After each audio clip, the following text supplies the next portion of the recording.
भारतीय रेल की पहल पर उत्तर मध्य रेलवे ने स्वच्छता के संबंध में 3 तरह के कहे तो कैंपेन किए थे, जिसमें सबसे पहला जो कैंपेन था हमारा वो 17 सितंबर से स्टार्ट हुआ था, जिसकी थीम थी स्वच्छता ही सेवा।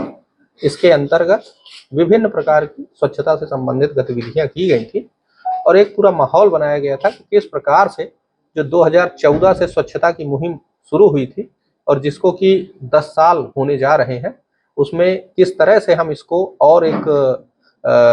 भारतीय रेल किस प्रकार से अपना योगदान देता है और अधिक से अधिक स्वच्छता के प्रति लोगों को हम जागरूक कर सकें और अपने परिसर को, अपने आसपास के एरिया को, अपने सभी जो हमारे कस्टमर हैं, जो पैसेंजर्स हैं, उनको किस प्रकार से अधिक स्वच्छ माहौल प्रदान कर सकें, इसकी एक मुहिम थी। 1 अक्टूबर से 15 अक्टूबर तक इसका दूसरा फेज शुरू हुआ, जिसमें हम लोगों ने प्रत्येक दिन को किसी न किसी एक एक्टिविटी को लेकर डेडिकेट किया था। जैसे अगर उदाहरण के लिए लें तो स्वच्छ नीर हो, स्वच्छ आहार, स्वच्छ रेल, स्वच्छ पटरी, स्वच्छ प्रसाधन, इस तरह की पर डे हम लोगों ने एक ना एक एक्टिविटी को डेडिकेट करते हुए उस पर स्पेशल फोकस रखते हुए इस कैंपेन को आगे बढ़ाया। और इस कैंपेन के अंतर्गत हम लोगों ने जो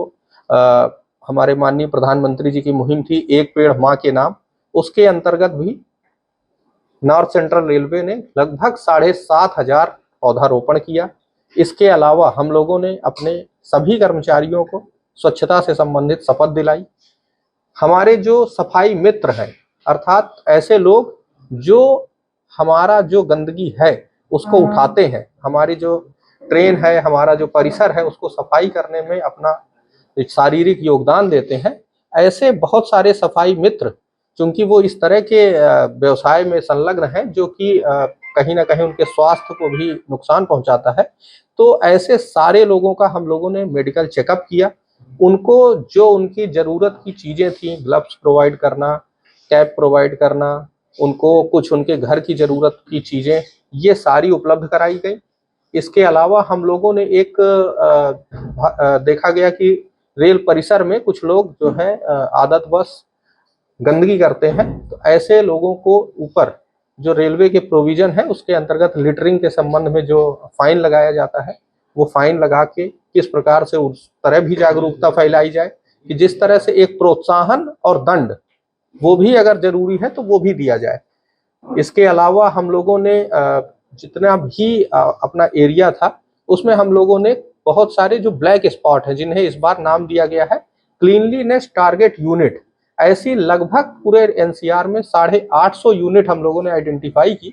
जो कि ऐसे एरिया होते हैं जिनमें नॉर्मली हम लोगों का ध्यान नहीं जाता और वो गंदे ही पड़े रहते हैं। ऐसे एरिया को हम लोगों ने स्पेसिफाई करके टारगेट किया, उनकी जियो टैगिंग की गई ताकि वो एरिया स्पेसिफाइड रहे। उसके बाद उसकी बिफोर और आफ्टर दोनों कंडीशन में हम लोगों ने मॉनिटर करके फोटोग्राफ कराए कि कैसे पहले वो सफाई के पहले कैसे दिख रहे थे और सफाई के बाद कैसे दिख रहे थे, और ये सारी चीजें हमारी रेलवे बोर्ड को रेगुलर रिले हो रही थी। आज हम लोग उस कैंपेन को खत्म कर रहे हैं, लेकिन मेरा ये सबसे अपील रहेगी और आग्रह रहेगा कि ये कैंपेन भले खत्म हो रहा है, बट जो स्वच्छता की आदत है वो हमेशा बनी रहनी चाहिए, और तभी हम लोग एक स्वच्छ समाज में और एक स्वच्छ रेल परिसर का आनंद ले सकेंगे।